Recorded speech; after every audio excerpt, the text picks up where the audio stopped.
evening, everyone, and welcome to tonight's episode of Talkin Ryde-Eastwood. Tonight's episode 7. If you missed out on last week's episode, all you need to do is go onto our wall on Instagram and you'll be able to watch the previous episodes, along with going to our YouTube channel, and you'll also be able to view them there. So you just need to go to Ryde-Eastwood Ostag on YouTube and you'll be able to view it. Last week's episode, we had Rowan Williams, Todd Palmer, and Jeff Coronas. I believe I'm not sure if that's how you pronounce it. And on this week's episode, we've got Tracy Huang. We've also got Danny Eunice and also Christopher Olsen. Hello, Toddy. How are you? Guys, make sure that you tune into next week's episode, seeing that it's the last one of interviewing people before the final one where I get interviewed along with the prize giveaways. I'll also specify on how you can win a prize in the 9th episode. So we'll bring up our first special guest in, Tracy. Let me just connect with her. Tracy, how are you? I'm good, thanks. Hi, Seamus. How's it going? It's good to see that you figured it out. Yes, I didn't know how. So backstory for everyone that just came in. Like, I didn't know how to use Instagram, so I was like, Seamus, how do I request a video in? So yeah, no, I'm happy that it all worked out. That's good. Okay, so let's get straight into it and tell us how you first got into Ostag, because looking by your rep experience, it started from 2015, but obviously social would have been a lot earlier than that. Yeah, so Oztag really started for me back in high school, and we were just playing like grade sports every Tuesday, where the school just supplied Oztag where we were just versing other high schools. But then after that, I was a dominant like tennis player during my time then, so I was very competitive in that realm. But I really just wanted to go back to like my team sports. So after that, one of my high school mates just told me, oh, come over to Regent's Park, have a play around. And ever since then, I guess, I just started playing comps and wanted to build my skill. And you knowing me, Seamus, I'm quite competitive. So, Definitely and I always competitive. want to get better every single time. So I wasn't there just to have fun. Well, yes, have fun, but also to see what I had to offer to the sport. So, yeah. Okay, so from when you started playing social, what year was that? Because how many years did it take before you actually transitioned to representative? So I started playing like park footy in 2013, so first year in uni, and then after that, I was lucky enough to play for State Cup for Fairfield Mixed Opens in 2015. So that's when I started playing reps. Yeah. Okay, so you've got a long list of history that we're going to go through. So besides playing for Fairfield Mixed and also the Women's Opens, which you've been pretty predominant in playing after that 1 year of mixed, you've gone and played nationals, mixed and women's, and then you've also represented Australia and China. Can you tell us among those moments what probably would have been the most significant one for you? Ooh, it's very tough to say a significant one, but I guess the very first time that I made into the Australian team and seeing my name on the list, I was like, oh, are you serious? So I was very, very happy with that. And yeah, I had a lot of support in that as well. So probably my very first time when I just saw my name on the Facebook post when people just sent it to me, that was a big and overwhelming moment for me. So yeah, that was at Women's Opens, and then that was also following up with the Island Tour, because I know the Big Four Challenge got delayed and everything. So yeah, that the Island Tour was very, very good. And then following that, my next moment would definitely be the previous World Cup, which I played for Mixed Opens. So yeah, that was a very enjoyable moment. And of course, it's a different dynamic playing Women's Opens and then Mixed Opens as well. Yeah. Well, I was about to touch on that. Given that you've played both and you've excelled at both, is there a preference for yourself in which one you prefer to play? Great question. I think for me, I just really wanted to see how far I can go with the sport and the division. So most of my friends really supported me in playing women's because you get more ball play. I am a faster runner, so I usually am in the wing.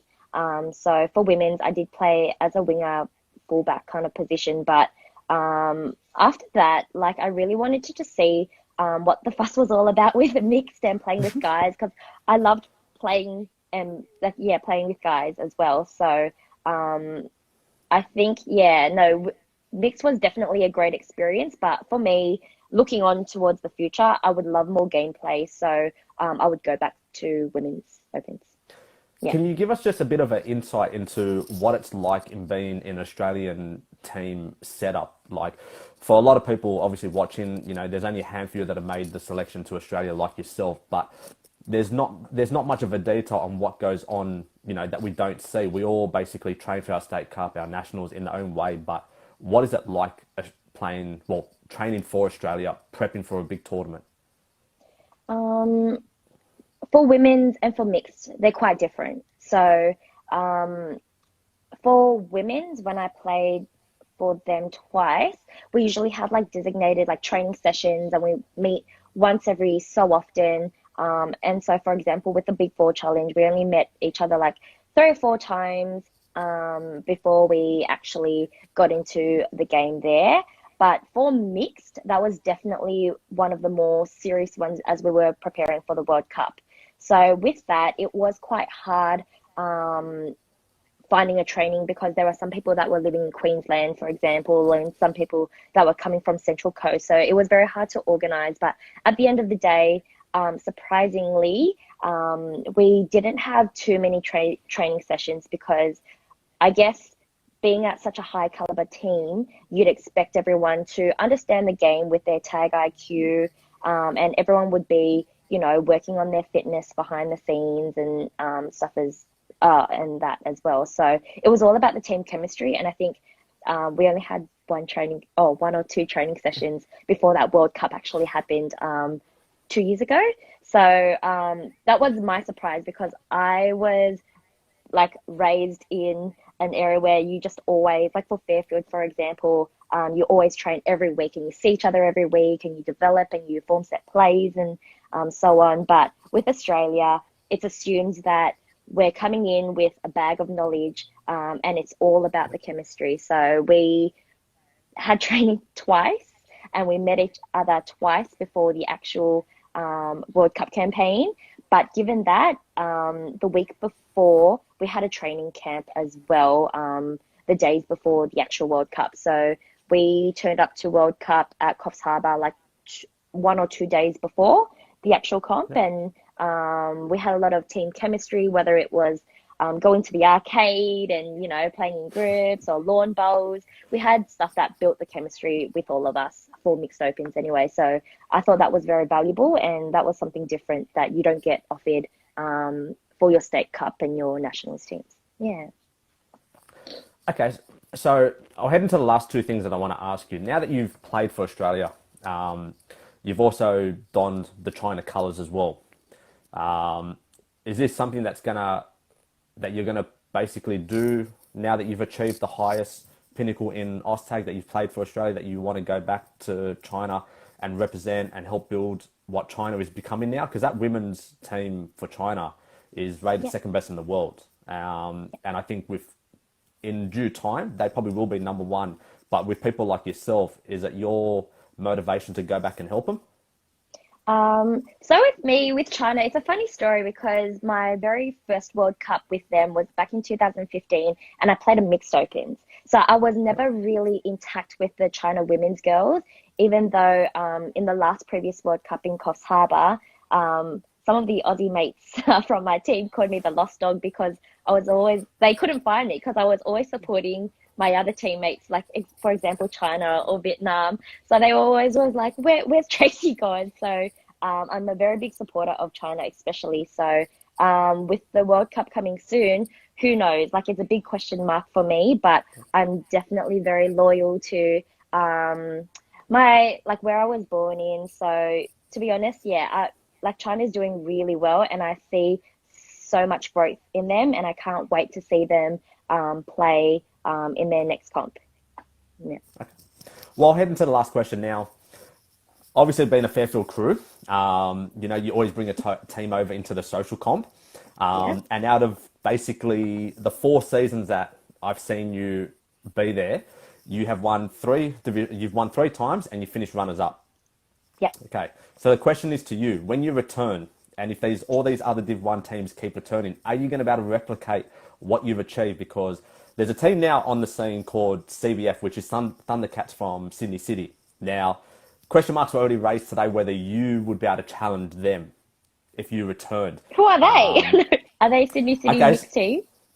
no, so it's the likes of Nate Lee, Kimberly Tran, all of them. Yeah. So it's a very, very strong team. And question marks were asked whether, given that you've been so dominant over the last 2 years, Yeah. whether you would be able to beat them, given you are pretty much the reigning champions at the moment for Division Okay. 1 Well, mixed I don't shooters. know if have they ever won before? Have they Well, they're ever won from in? they're from the city comp, so this is their first time coming over. Oh, right. Yeah. So, obviously, once we move into, when you come back after having winter off and that, are we going to see your strongest team on the park so we can basically put the best of the best against each other? Because it's starting to become a very good couple, 6 teams that are very good, very competitive now. Yeah.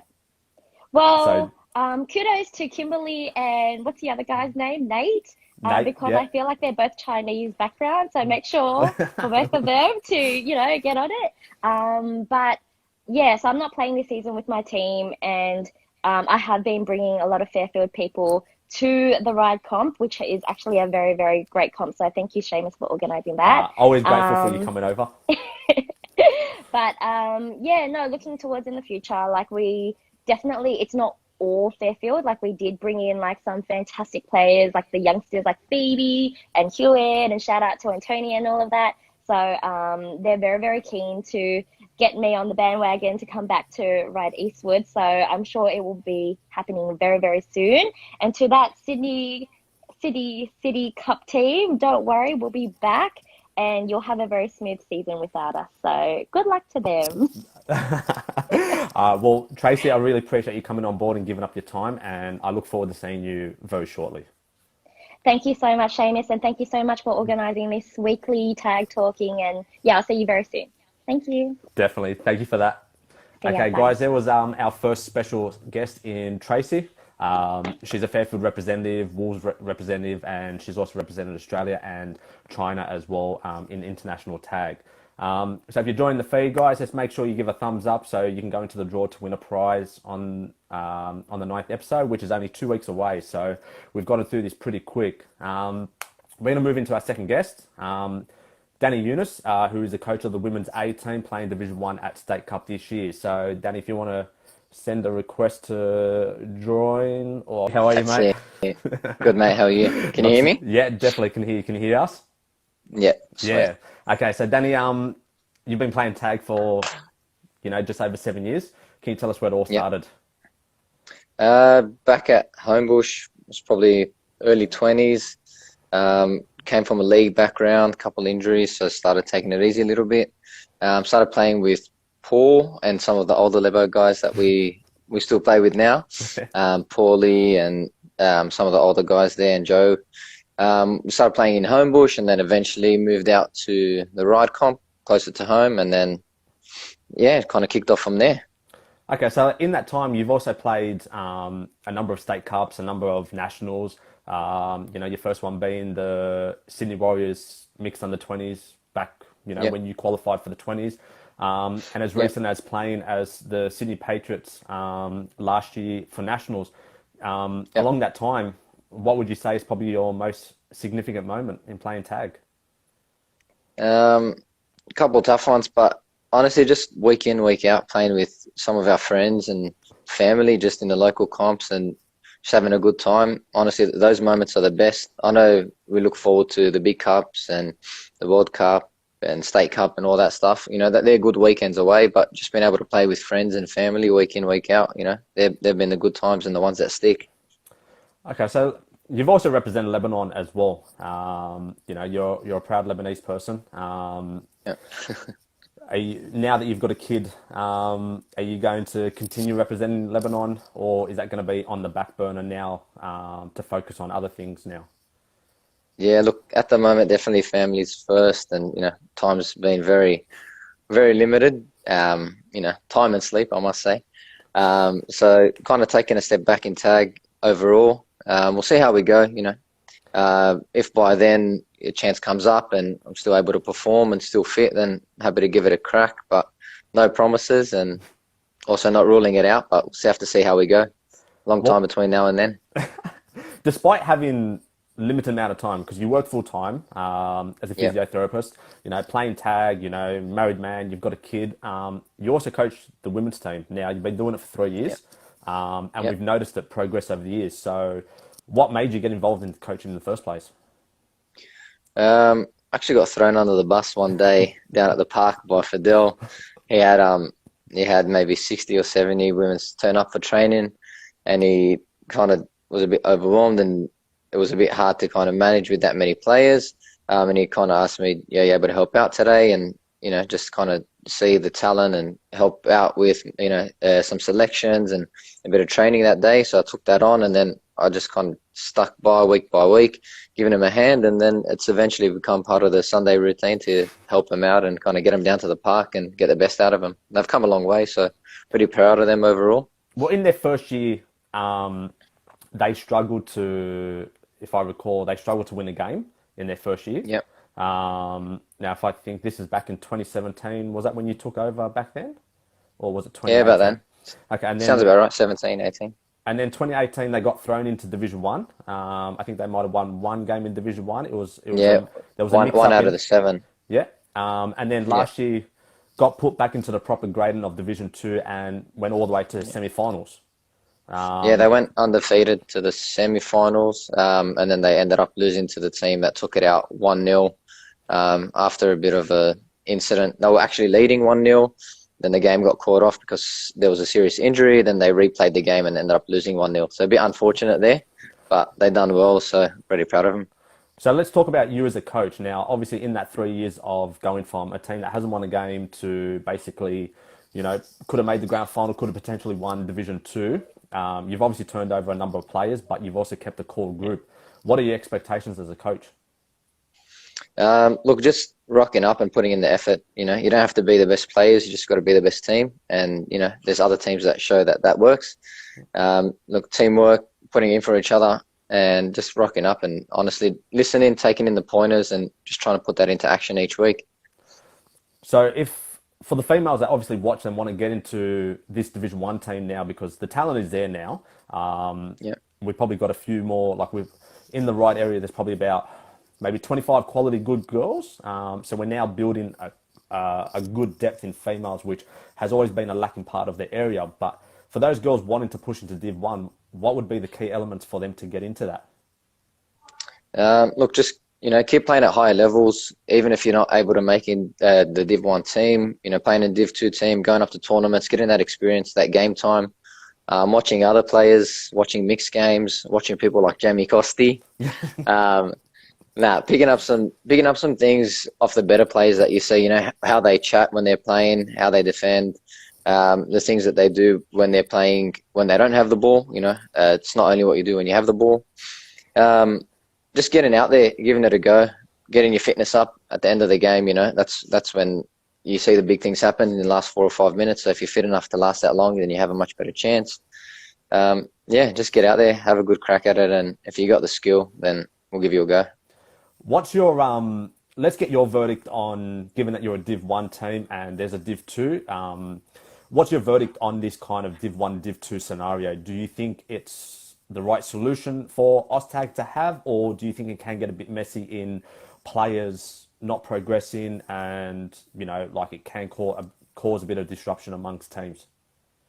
No, look, I know a lot of people get turned off the idea that there's, 2 teams, but put it this way, if there wasn't a Div 2 team, our girls that are now Div 1 and that are a really strong side, and I think they're going to go pretty far this year, they wouldn't have got to where they are. So it's just our team's able to prove to other people that are kind of knocking the idea that it works, and there's a reason why it's there. Sometimes you're not able to go straight from social tag to Div 1 tag. So there's got to be a stepping stone, and that's a place where you can learn. And our girls will vouch that, they lost 6 out of their 7 games first season and then went on to win, 6 out of their 7 the next season. So there's a big chance to learn a lot. Even though you're playing in Div 2, doesn't mean that you can't take anything out of it. And if there's a decent coach and someone that's there to help you, look, it's a good idea. Get involved. Div 2 is not a bad thing. It's a good way to start. Talking about the team, who in your team excites you the most when they take the field? Like, I know for me, when I coach, there's always that one player that I'm like, I can't wait to watch them, see what they do, what they put in practice, put out in the field. Do you have that kind of person in your team that you always look forward to seeing out there on the field? Yeah, look, honestly, all of them, they all do their job perfectly, and that's what I like about them. They're all worried about doing their own thing. They're not a bunch of superstars trying to do individual things and trying to stand out. Everyone wants to do their job. Our wingers do what they need to do. Our centers are leading. When they're defending, they're doing their job. So every single person is important in our team. There's not one person that I look forward to seeing more than the other. But if you got a good captain in your team and they're able to lead the team and guide, on and off the field, then that helps a lot. So Kim in our team takes on that role very well. I like to see her out there and giving everyone a bit of a heads up all the time and keeping them together and playing for each other. So that helps. Seeing her her guidance and leadership and communication is important. So even though sometimes, individually they're not the greatest and strongest players in the players in the entire comp, doesn't mean that they're not going to do the best job in our team. So with that being said, with Kimmy being your leader and that, you do have a core group that has basically centered around her. And she is a very good leader. I do vouch that a lot. Do you believe team chemistry is a key to having a successful team, or is it more so you need that core structure around that middle to basically influence what the rest of the team does? Yeah, look, consistency is the key. Obviously, people that are playing together for longer periods of time, they just know each other inside out. Even if things don't happen, second phase plays can occur. Look, the longer you play together, the more that you're in that solid group and you perform week in, week out. You just get used to playing to each other, playing off each other, defending for each other, doing that extra step that you probably wouldn't do for someone else that you're not used to standing next to out there. So it's very important, and that's probably why we've come so far. You guys are stuck by each other. We've had about 5 or 6 that are playing with each other week in, week out, and then the rest just feed off that. And without them, we wouldn't be as strong as we are for sure. With us going into COVID-19, which is an unfortunate situation across pretty much the whole world at the moment, everything would have gone on halt. Was there any kind of communication between you and the team during that time to make sure like everyone is still kind of doing their little like training regimes and all that? Yeah, look, I just gave everyone a bit of advice to keep up with their fitness. They didn't have to necessarily be playing tag. A lot of them took up different sports or different activities to keep going. Even, just staying in communication with each other socially and keeping that team bond is very important. You see in the best teams, the Homebush team, they play for each other. So we want our team to be the same thing where everyone's, like a family out there on the field and going that extra step for each other. So, keeping fit in the off season is important, or when you're not playing, but keeping socially, engaged with each other is very important too. And that's what our girls do best. Okay, we're just heading to the final thing, Danny, before I let you go. Can you tell us roughly what your kind of expertise is in training, like how you run your training sessions? Like, obviously, do you do it basic or do you focus on, really small details, given that you're a Div 1? Do you expect them to know the fundamentals and you don't have to focus on that, or is it the other way around? Yeah, look, you definitely don't want to have a team that can't do the 1%ers. So I think focusing on those 1%ers in training is important. You expect them to come in with some knowledge about basic gameplay and strategy. But that's why you're there as a coach. Sometimes you have superstars, but they're missing the 1%ers in the game. So you got to focus on those little nitty-gritty things. But I don't like to structure everything too well. Just get them together, get them, defending for each other, attacking with each other, getting used to each other. And main thing in training is just getting everyone communicating. Teams that talk best and communicate best are the ones that, that can defend it best. And if you can defend well, then you're a good chance in the tournament.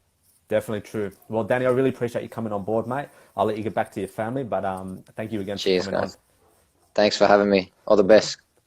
Cheers. Okay, guys, that was our second guest for tonight in Danny Yunus, who's the coach of the Women's Opens team that's playing Div 1 this year for Ryde-Eastwood.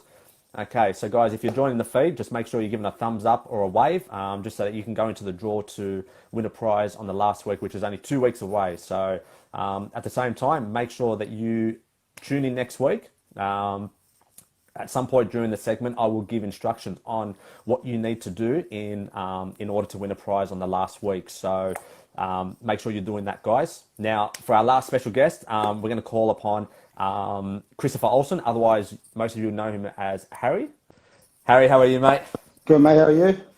Mate, it's been a long time since I've seen that pretty face of yours. So not too bad, eh? Taking everything for you. Had a You know footy you're mo the other day. you know you're gonna cop some slack just a pre-warner from some of the boys I've because I've seen already turned Damo. off. I can't see the messages, so I'll be good. I've turned my phone's on airplane mode as well, so we're good. Okay, so let's go back to when it all started for you, when you started playing tag. Can you tell us when and where that was? Mate, a long time ago, mate. It's actually a school comp down in Cronulla. Well, I come from a touch background and a footy background, and my first tournament was out of Cronulla playing for Lewisham. We just put a team together, and that was in year 11, so 2001. And then, yeah, we went out there. No one knew what we were doing. Somehow won it. We had a lot of good footy players. So, yeah, that's where it all started. And to be honest, the next time I played tag was the year after in year 12, playing the same tournament. So that's how it all started back a long time ago. Well, Toddy and Liam are already going to start. Toddy's already asking how many beers have you had tonight, and I'm pretty sure after that loss you probably would have been down in a few already. Mate, unfortunately, I was at my niece's christening, so I've had a couple, but I haven't watched the game, so probably a good thing with the loss. All right, so given how long you've been involved in tag for, with having a break and everything, you've come back, you've played State Cup, Nationals, you've even donned the Lebanon colours back in 2016 in the Mixed Opens. Yeah, Shanna, yeah. Lucky can you enough to tell get a us? call up for that. Yeah, well, that's only because I dropped out. You got the call up, so That's it, mate. Not a bad replacement. a better replacement. Can you tell us, roughly what would be the highlight moment in your career? Like, you've also won a Nationals as well, so just throwing that out there. There's a couple in for different ways. Obviously winning was pretty good. The 5 years it took us to actually get to that point was pretty special with, yourself, Timmy, Berkey, Stapo, a couple of others, Davies, who were around for a long time. To win that was pretty huge. Probably that's probably the best. But there's other ones like, playing for the Indigenous at the World Cup, putting yourself against the best players, and, there's nothing like playing against the best. I think even if you lose, you check yourself out and see how good you go. That was good. Lebanon was probably my favourite tournament, actually. Like, I'd come up on a week's notice, flew over to New Zealand. I knew a lot of the people, but just the pride and the passion they had for every single player, and they all played for each other. And there was not one argument. It was fun. It was just the whole weekend. That was pretty cool. So, yeah, everything's different. If you have to pick one, yeah, winning a Nationals, you can't beat it. But, the other tournaments, they're special for different reasons. So coaching's always good too. Seeing teams that you've told, you're not going to make Sunday, you're useless. You might not win the tournament, but making a Sunday and having a good crack, making a semi-final or quarter final with a team that everyone tells you is crap, but you still go good, and that's pretty special as well. Okay, so let's talk about, obviously that's playing wise now, coaching wise. Now we've got to give special mention to Liam Burke, because obviously he's the one that's helped you get involved and kick-started Harry's journey. Yeah, pretty much. Tell us how that was. Well, I've always coached. I've coached footy since I was 15 years old. Like, I coached junior rugby league, and I think he just got me in because I had all the gear. Like, I've always got the training aids. He still borrows my stuff to this day. Yeah, he kind of run me up. He goes, my background's more in training as a footy trainer. So I kind of went down there with his Homebush team. Selwyn's, Enna's, Fido was coaching, I was pretty sure, and just did all their fitness. So I did all their fitness and helped them get prepared for the first 4 or 5 weeks, and then I kind of snuck back off. I never really went to tournaments for the first 4 or 5 years I was involved. Like, I kind of just helped her out. Berkey, when he was coaching, I was like his assistant coach, you could call it, when he was coaching the St. George men's 20s. So I played the tournament here or there myself, but I was always at cricket, so I never really played tag at the start. But I was always around helping out and refereeing on a Wednesday night down at Wenny or whatever, and never really got really involved about 2010, which is, yeah. Wow, that's But that's quite some time to just sit on the sideline and basically not really do much, and then over this period you've now built yourself into one of probably the best coaches in Sydney Oztag, in my opinion. But let's talk about that Cheers, now. mate. You do have a good, you do have a good backing behind you. A lot of people do rate you as a smart mind. I don't know whether Liam will say the same, but that's his Well, you opinion. should. I pick a lot of my stuff off Liam's let's coaching. well, let's talk about what makes you as a coach. Like, give us an inside information that probably not many people know about you personally. I think my strengths lie in getting the best out of each individual player. Like I'm pretty good at grabbing a player, finding their faults, and making sure they're working on themselves before we go into a team aspect. Because if you're not the best player you can be, you're not going to help the team to the best of your ability. So I find, like, you got your like Mick Anderson. I think is one of the best coaches in Australia, and he's a great tactician. He's great at team play, but I think I can match it with him on a more individual level. But he's a better coach than me. But I think I get to my players individually, where I always go to other people for advice. I'm not scared to ask someone like yourself, what do you think of this? Or it's not always my way or the highway. I get my players involved a lot, especially my middles, because they're the ones on the field that are going to be, in the end of the day, run the show. So I see my job as making sure everyone's on the same page and making sure everyone's at the best of their ability. And I think it seems to work pretty well. Like I said, I've had a lot of teams where people have told me we're absolutely rubbish, and I've just worked with. I've had tournaments where I've gone away with 10 people who never played OzTag before and made a semi-final. So if you can get the best out of each player and you're willing to just persist and work hard with them, then it all falls into place eventually. There's more to coaching than just dictating out there and what to do. You're playing a mentor role out there among players. You're guiding them, and you're basically shaping them into what it is that you want to be. And when you took over the Nationals gig back in 2017, you were basically thrown in, the deep end. You had a number of players leave, and you were basically trying to put a team together, which, in all respect, probably on paper you'd look at it and probably say should not have made quarters, but made quarters and pushed for semi-finals. But since then, you've turned it around even more. That you have now got people that just want to follow you, and just want to play for you now. Like, what pride do you take in that? I think being approachable. I'm very happy. Like, people ring me. I remember when I first started coaching, especially the Roosters, the first year Roosters, I was begging people to play. I got sponsors just to get people so I could say, come play for me. I got tricky to fly up on 2 days' notice because I just had nobody and no one. And in that short space of time, like, I've gone from having 10 players to having 2 teams, and enough to probably get half a team on top of that wanting to play. So it feels good. It's more on the players, but I think when you get the players around themselves and you keep them in a group and they start socializing and they're happy off the field as friends, and they want to stay around each other, not just around me, but each other, and they can kind of build that. And, it's kind of like we did with the 30s. Like, we got a couple in and then a couple more, and then it just kind of builds a kind of snowball effect, and it kind of builds up. And proof's in the pudding. Like, our 30s team at the start, like, I remember that first year we got Chris on the Friday, 20 minutes before the first game. And because his missus was up there refereeing, and that was our 15th player. We put Lee Warren was down. This is training, and if it didn't, he was coaching the mixed 20s, and he was our 16th player. So it is what it is. But yeah, and now look at that 30s team now. Like, even though I didn't play last year, but there was still 1 or 2 players who can come in the field and do a job probably better. And back-to-back national championships is pretty good. And that started from it is a nothing. Good feeling for those boys. And it started from nothing. It started from just pieces coming together. So, it started from nothing, but you were the foundation for it as a coach with the 30s. Like you said, in 2015. So we'll just make reference so people that are watching understand this. In 2015, you only had 15 players. 2016, you had an amazing group of players around you. Very unlucky not to make the grand final. You lost in the semi-finals.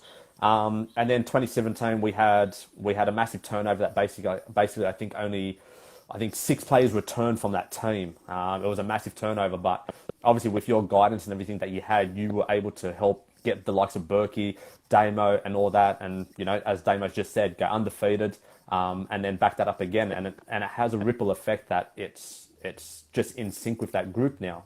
And I believe that's what's happening with your mixed group at the moment, that people just want to play with you under your coaching and just the leadership that you have amongst them. Would I be right? I think it's the faith I have in them as well. Like, I have a lot of faith in if I'm picking you, I have faith, and I think I make them believe that.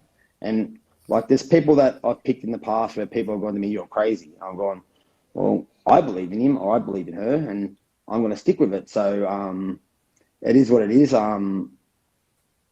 Like, if you're picking a team and you're just taking someone for the sake of taking it, it's not really fair on you or anybody else. So you may as well, you pick and stick. I think you got to back yourself as a coach to pick what you want, and you're picking that player for a reason. And there's going to be hard times during the course of a preparation where you may second guess yourself, but I just kind of always fall back on, like, pick that person for a reason. I know what he or she can do, and I believe that come Sunday afternoon, they're going to deliver. And if they don't, they don't. And sometimes you make mistakes, and it's like a player in the field, they might drop a ball, whatever. But overall, I think when the group, and when it falls down from the coach, I think when the coach has faith, I think the players kind of feed off that, and they can kind of go, well, if Harry's backing me, then I must be doing something right, or I want to prove him right. So I think that's a big part of it. Well, what would you say are your expectations as a coach? Just so people can get an understanding of what you're like. I'm hard but fair. Like, I expect you to do your own fitness. I think a lot of people come to OzTag and they come underprepared fitness wise. Like, I hope he doesn't mind me saying, but I've been talking to Speedy, and this is what makes people go from being an average park player to a rep player to an Australian player. Like, Speedy's a naturally gifted athlete, but since he's got the Australian team, he's gone to another level to go prove himself even more by training every day. And I've been seeing his running times and all that stuff, and he's killing them.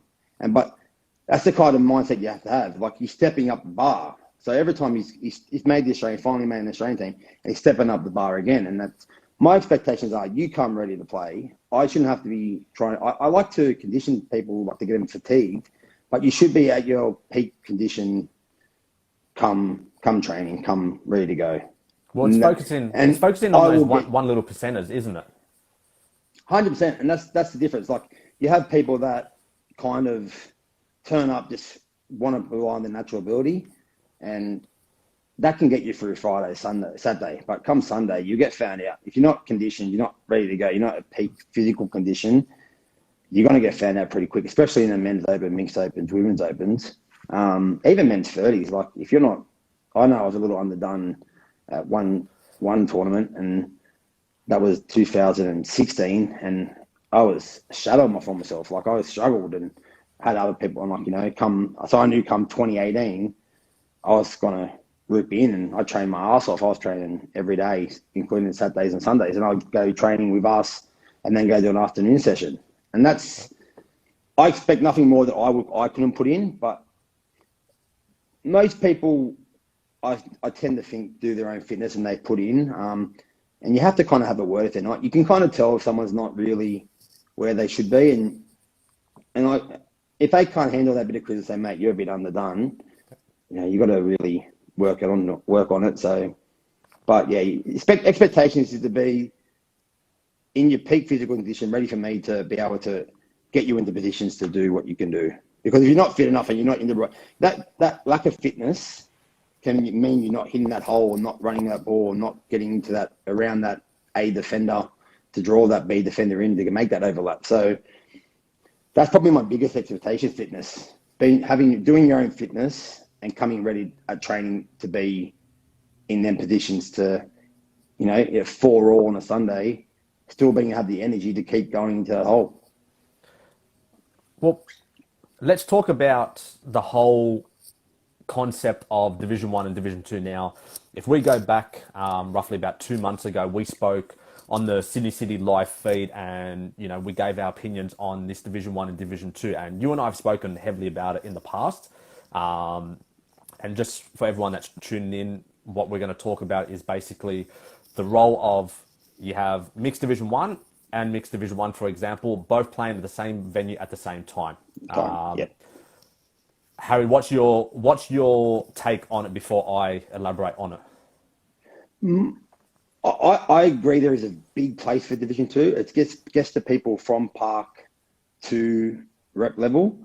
But I feel at the moment in Australian Oztag, there's just too much equality where there's no reward for being Division 1. Like, we had a time slot last tournament where we're on field 22, mixed openers Division 1, nationals, and we got, State Cup, and you got a Division 2 playing on field 1, 2, 3, 4.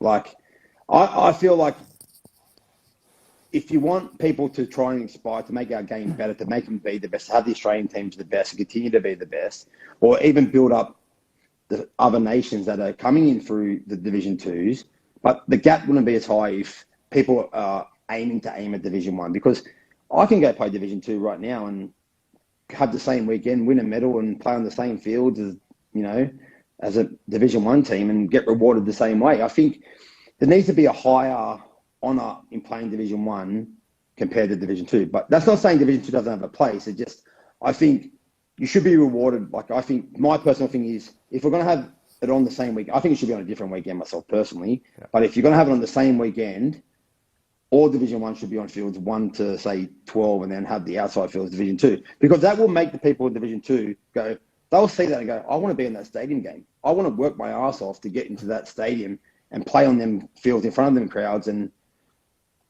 people disagree with me, and everyone's entitled to an opinion, but I just think there's not a high price tag on being the best at Division 1. Well, so, as a competition coordinator for myself, obviously I've got Division 2 teams in both men's and women's. However, as you basically said, that Division 2 does have a place in Oztag. Now, given that we have X amount of people basically playing the sport, if Australian Oztag came out and said, let's cut it back to one team per area and that, well, basically we'll be wiping out nearly half the competition, well, a bit less than half the competition, because the Division 2 across all three divisions is massive now.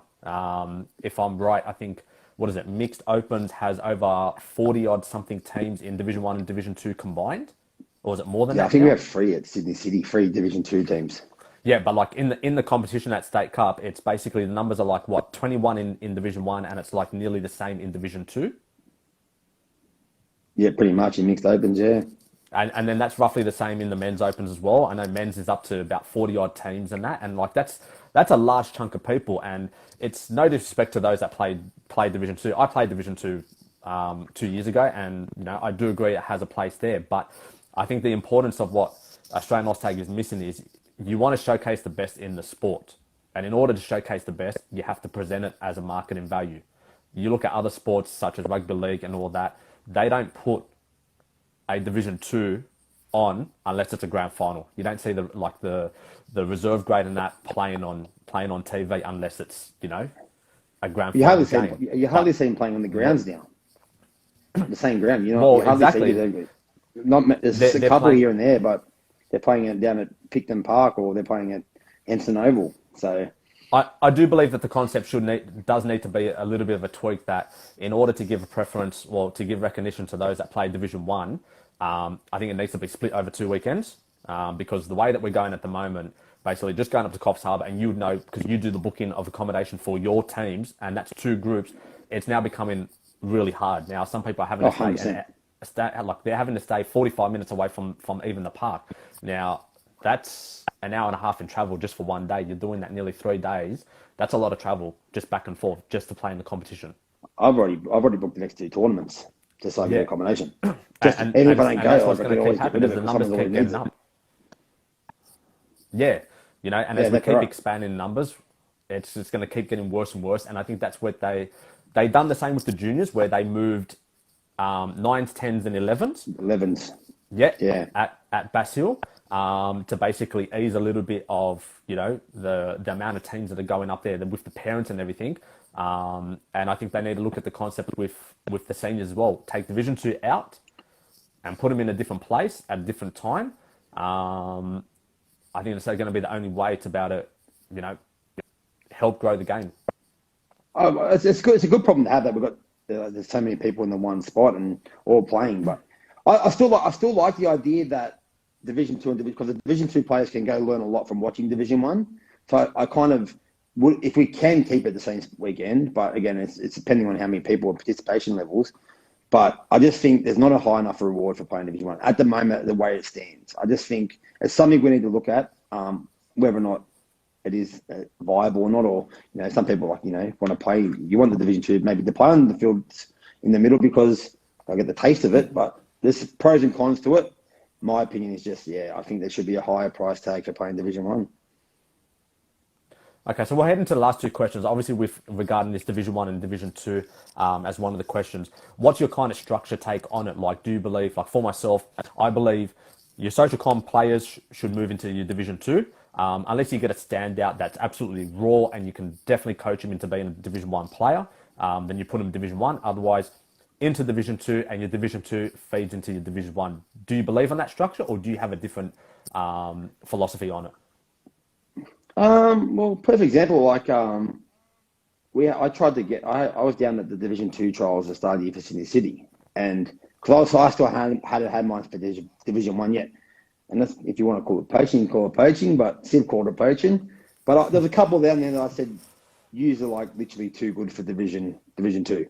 Like, we want to play with our friends, or we don't want to play serious or whatever. And that's a fair enough reason. That's what you want to do, and if you want to play with your friends or whatever. But there is, at a state cup level, you just pick on what you got, what you want. If they want to come in, they want to come in. If they don't want to play Division 2, they want to play Division 2. Me personally, if we go to a Patriots trials now and someone comes in, they play Division 2, honestly, you have to have a hell of a trial to make it, because I coaching Division 1, I've seen the players that have probably mostly been there, that have been, I've seen them compete against the best. Sometimes in mixed overs, the New South Wales State Cup can be harder than the Nationals.